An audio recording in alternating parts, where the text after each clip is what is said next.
ಶೆಟ್ಟಿಹಳ್ಳಿ ಗ್ರಾಮದಲ್ಲಿ ಭಕ್ತಿ ಸಡಗರದಿಂದ ಹನುಮ ಜಯಂತಿ ಆಚರಣೆ. ಶಿಡ್ಲಘಟ್ಟ ತಾಲೂಕಿನ ಶೆಟ್ಟಹಳ್ಳಿ ಗ್ರಾಮದಲ್ಲಿ ಹನುಮ ಜಯಂತಿಯನ್ನು ಈ ವರ್ಷ ಅತ್ಯಂತ ಶ್ರದ್ಧಾ ಭಕ್ತಿಯಿಂದ ಸಾಂಪ್ರದಾಯಿಕ ಸಡಗರ ಸಂಭ್ರಮದೊಂದಿಗೆ ಅದ್ಧೂರಿಯಾಗಿ ಆಚರಿಸಲಾಯಿತು.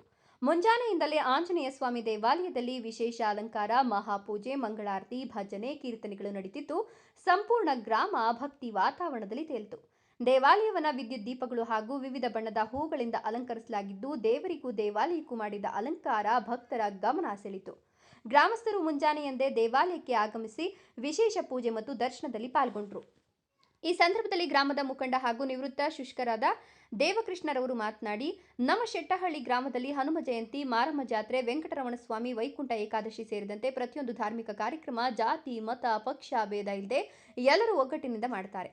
ದೇವರ ಕೆಲಸಕ್ಕೆ ಮುಂದೆ ಬರಲು ಯಾರು ಹಿಂದೆ ಸರಿಯೋದಿಲ್ಲ ಅನ್ನೋದು ನಮ್ಮ ಗ್ರಾಮದ ಪ್ರಮುಖ ಲಕ್ಷಣ ಅಂದರು. ಶೆಟ್ಟಹಳ್ಳಿಯ ಆಂಜನೇಯ ಸ್ವಾಮಿ, ರಾಮರ ದೇವಾಲಯ, ಗಂಗಮ್ಮ, ಮಾರಮ್ಮ, ಭೈರವೇಶ್ವರ, ವೆಂಕಟರಮಣ ಸ್ವಾಮಿ ದೇವಸ್ಥಾನಗಳ ಜೊತೆಗೆ ನೆರೆಟಮ್ಮ, ಸಪ್ಪಲಮ್ಮ, ಪ್ಲೇಗ್ ಮಾರಮ್ಮ, ಅಶ್ವತ್ಥ ಕಟ್ಟೆಗಳು ಸೇರಿ ಸಮುದಾಯದ ಆರಾಧನೆಯ ರೂಪದಲ್ಲಿ ಅಸ್ತಿತ್ವದಲ್ಲಿದ್ದು, ಇದು ಗ್ರಾಮದ ಧಾರ್ಮಿಕ ವೈವಿಧ್ಯತೆ ಮತ್ತು ಸಾಮೂಹಿಕ ಶಕ್ತಿಯ ಸಂಕೇತವಾಗಿದೆ. ಗ್ರಾಮದ ಧಾರ್ಮಿಕ ಪರಂಪರೆಯ ವೈಭವವನ್ನು ಪ್ರತಿಪಾದಿಸುವ ಮಾರಮ್ಮ ತಾಯಿ ಕತೆ ಸುಮಾರು 2 ಶತಮಾನಗಳ ಇತಿಹಾಸ ಹೊಂದಿದೆ. ಬಳ್ಳಾರಿ ಸೀಮೆಯಿಂದ ಮಾರಮ್ಮ ತಾಯಿ ಇಲ್ಲಿಗೆ ಆಗಮಿಸಿ ನೆಲೆಸಿದ್ದಾರೆಂಬ ಜನಶ್ರದ್ಧೆ ಜೀವಂತವಾಗಿದ್ದು, ಸೀಗೆ ಪದೇ ಬುಡದಲ್ಲಿ ಮಾರಮ್ಮ ದೇವಿ ನೆಲೆಸಿದ್ದಾಳೆ ಅಂತ ನಂಬಿಕೆಯೊಂದಿಗೆ ದೇವಿಯ ಆರಾಧನೆಯಿಂದ ಭವ್ಯವಾದ ದೇವಾಲಯವಾಗಿ ರೂಪಾಂತರಗೊಂಡಿದೆ. ಮಾರಮ್ಮ ತಾಯಿಯ ಆಶೀರ್ವಾದದಿಂದಲೇ ಗ್ರಾಮದ ಶಾಂತಿ, ಸುಭೀಕ್ಷತೆ ಮತ್ತು ಎಲ್ಲ ದೇವಸ್ಥಾನಗಳ ಬೆಳವಣಿಗೆ ಸಾಧ್ಯವಾಗಿದೆ ಅಂತ ದೇವಕೃಷ್ಣ ವಿವರಿಸಿದರು. ಹನುಮ ಜಯಂತಿಯ ಎಲ್ಲ ಕಾರ್ಯಕ್ರಮಗಳನ್ನು ಗ್ರಾಮಸ್ಥರೇ ಸ್ವಯಂ ಪ್ರೇರಿತವಾಗಿ ಆಯೋಜಿಸಿದ್ದು, ಮಹಿಳೆಯರು, ಯುವಕರು, ಹಿರಿಯರು ಎಲ್ಲರೂ ಸೇವಾ ಭಾವದಿಂದ ಕಾರ್ಯಕ್ರಮಗಳನ್ನು ಯಶಸ್ವಿಯಾಗಿ ನಡೆಸಿಕೊಂಡು ಬರ್ತಿದ್ದಾರೆ. ಸಣ್ಣ ಮಕ್ಕಳಿಂದ ವಯೋವೃದ್ಧರ ತನಕ ಎಲ್ಲರೂ ಸಕ್ರಿಯವಾಗಿ ಕಾರ್ಯಕ್ರಮಗಳಲ್ಲಿ ಭಾಗವಹಿಸ್ತಾ ಇದ್ದು, ಗ್ರಾಮದ ಸೌಹಾರ್ದತೆ, ಒಗ್ಗಟ್ಟು, ಧಾರ್ಮಿಕ ನಂಬಿಕೆಯ ಗಾಢತೆಯನ್ನು ತೋರಿಸುತ್ತದೆ. ಹನುಮ ಜಯಂತಿ ಪ್ರಯುಕ್ತ ದೇವಾಲಯದಲ್ಲಿ ಬೆಳಿಗ್ಗೆಯಿಂದ ರಾತ್ರಿವರೆಗೂ ಭಕ್ತಾದಿಗಳಿಗೆ ಅನ್ನ ಸಂತರ್ಪಣೆ ವ್ಯವಸ್ಥೆ ಮಾಡಲಾಗಿತ್ತು. ಇಡೀ ದಿನ ದೇವಾಲಯದ ಆವರಣದಲ್ಲಿ ಭಜನೆ ವ್ಯವಸ್ಥೆ ಮಾಡಲಾಗಿತ್ತು. ಒಟ್ಟಾರೆ ಗ್ರಾಮದ ಸಮಗ್ರ ಶ್ರೇಯೋಭಿವೃದ್ಧಿ, ಶಾಂತಿ ಹಾಗೂ ಗ್ರಾಮದ ಜನರ ಸುಖ ಸಂಪತ್ತಿಗಾಗಿ ವಿಶೇಷ ಪ್ರಾರ್ಥನೆ ಸಲ್ಲಿಸಲಾಯಿತು. ಸಂಪ್ರದಾಯ ಸಂಸ್ಕೃತಿಗಳನ್ನು ಕಾಪಾಡಿಕೊಂಡು ಧಾರ್ಮಿಕ ಮೌಲ್ಯಗಳನ್ನು ಪೀಳಿಗೆಯಿಂದ ಪೀಳಿಗೆಗೆ ಸಾಗಿಸುತ್ತಿರುವ ಶೆಟ್ಟಹಳ್ಳಿ ಗ್ರಾಮ ಇಡೀ ಶಿಡ್ಲಘಟ್ಟ ತಾಲೂಕಿಗೆ ಆದರ್ಶವಾಗಿದ್ದು, ಭಕ್ತಿ, ಒಗ್ಗಟ್ಟು ಮತ್ತು ಸಂಸ್ಕೃತಿಯ ಜೀವಂತ ಉದಾಹರಣೆ ಅಂತ ಗ್ರಾಮಸ್ಥರು ಅಭಿಪ್ರಾಯ ವ್ಯಕ್ತಪಡಿಸಿದರು.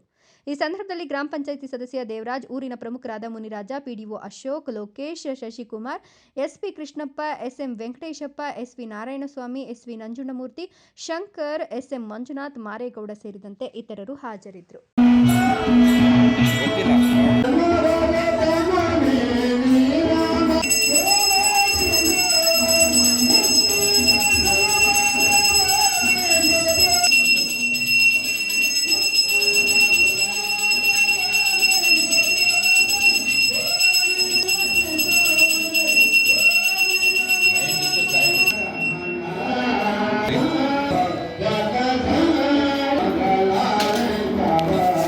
ನಮ್ಮ ಹೆಸರು ದೇವಕೃಷ್ಣ ಅಂತ.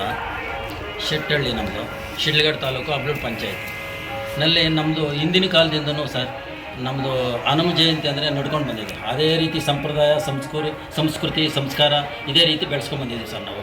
ಆಮೇಲೆ ಈ ನಮ್ಮ ನಮ್ಮೂರಲ್ಲಿ ಒಂದೇ ಕಡೆ ಸರ್ ನೋಡಿ, ರಾಮರ ದೇವಸ್ಥಾನ, ಅಲ್ಲಿ ಆಂಜನೇಯ ದೇವಸ್ಥಾನ, ಆ ಕಡೆ ಮಾರಮ್ಮನ ದೇವಸ್ಥಾನ, ಅಲ್ಲಿ ಗಂಗಮ್ಮನ ದೇವಸ್ಥಾನ, ಇಲ್ಲಿ ಭೈರವೇಶ್ವರ ದೇವಸ್ಥಾನ, ಇಲ್ಲಿ ವೆಂಕಟರಮಣ ಸ್ವಾಮಿ ದೇವಸ್ಥಾನ, ಇಲ್ಲಿ ಅಶ್ವತ್ಥ ಕಟ್ಟೆ, ಅಲ್ಲೊಂದು ಅಶ್ವತ್ಥ ಕಟ್ಟೆ, ಈ ಥರ ಸರ್ ಎಲ್ಲ ನೆರಡಮ್ಮನು, ಸಪ್ಲಮ್ಮ, ಪ್ಲೇಕ್ ಮಾರಮ್ಮ, ಈ ಥರ ಎಲ್ಲ ದೇವಸ್ಥಾನಗಳು ಇಲ್ಲೇ ಇದ್ದಾರೆ ಸರ್, ಒಂದೇ ಗುಂಪಲ್ಲಿದ್ದಾವೆ. ಈ ನಮ್ಮೂರಲ್ಲಿ ಏನಂದರೆ, ನಾವು ಏನೇ ಕಾರ್ಯಕಲಾಪಗಳು ಮಾಡಬೇಕಾದ್ರೂ, ಸಂಪ್ರದಾಯದ ಜಾತ್ರೆ ಈ ಥರ ಮಾಡಬೇಕಾದ್ರೆ ಎಲ್ಲ ರೀತಿಯಲ್ಲಿ ಸರ್, ಎಲ್ಲ ರೀತಿಯಲ್ಲಿ ಜಾತಿ, ಮತ, ಭೇದ ಭಾವ, ಪಕ್ಷಾತೀತವಾಗಿ ಎಲ್ಲರೂ ಸಹಾಯ ಮಾಡ್ತಾರೆ ಸರ್. ದೇವ್ರ ಕೆಲಸ ಅಂದರೆ ಯಾವುದು ಹಿಂದಕ್ಕೆ ಹೋಗಲ್ಲ, ಎಲ್ಲರೂ ಸಹಾಯ ಮಾಡ್ತಾರೆ ಸರ್. ಅದರಲ್ಲಿ ನಮಗೂ ಒಂಥರ ಹುಮ್ಮಸ್ಸು ಚೆನ್ನಾಗಿರ್ತದೆ, ಯಾರು ಹಿಂದಕ್ಕೆ ಹೋಗಲ್ಲ. ಯಾವುದೇ ಆಗಲಿ ಆಧ್ಯಾತ್ಮಿಕ ವಿಚಾರಗಳಾಗಿರಲಿ, ಈ ಭಜನೆ ಕಲಾಪಗಳಾಗಿರಲಿ, ವಾರಕ್ಕೆ 1 ಸಾರಿ 2 ಸಾರಿ ಭಜನೆಗಳು ನಡೀತಾ ಇರ್ತವೆ ಸರ್, ಸತತವಾಗಲಿ ನಡೀತಾ ಇರ್ತವೆ. ಸೊ ಇದರಲ್ಲಿ ನಾವು ಯಾವತ್ತೂ ಹಿಂದಕ್ಕೆ ಹೋಗಲ್ಲ.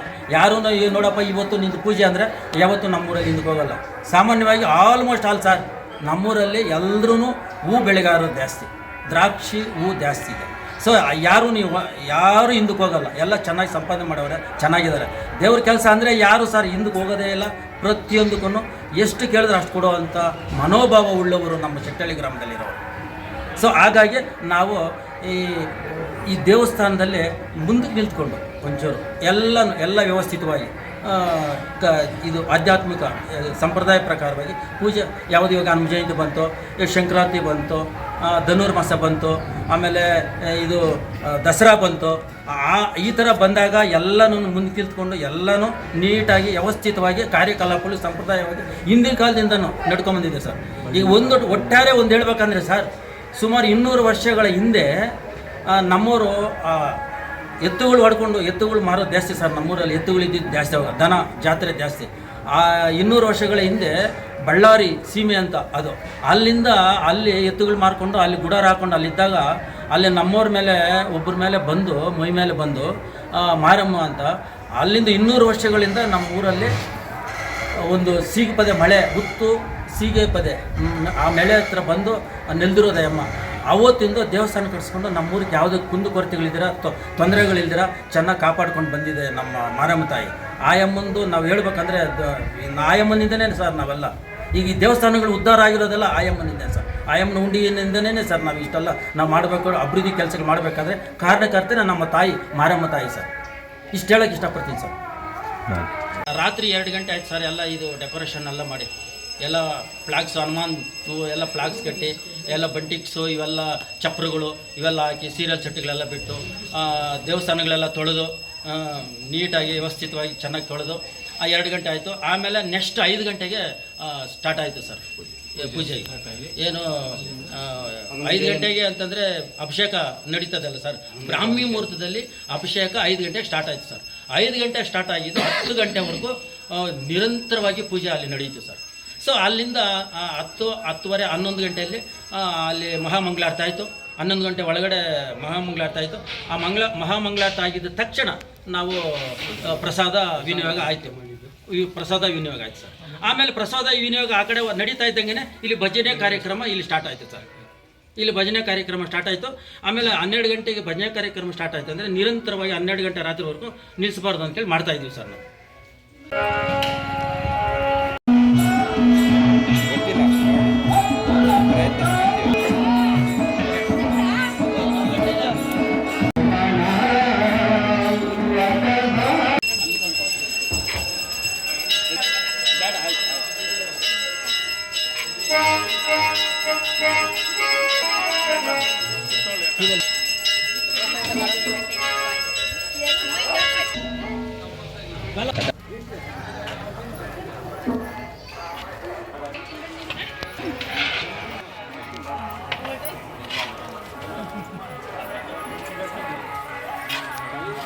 ಅವರೆಲ್ಲ ಜನ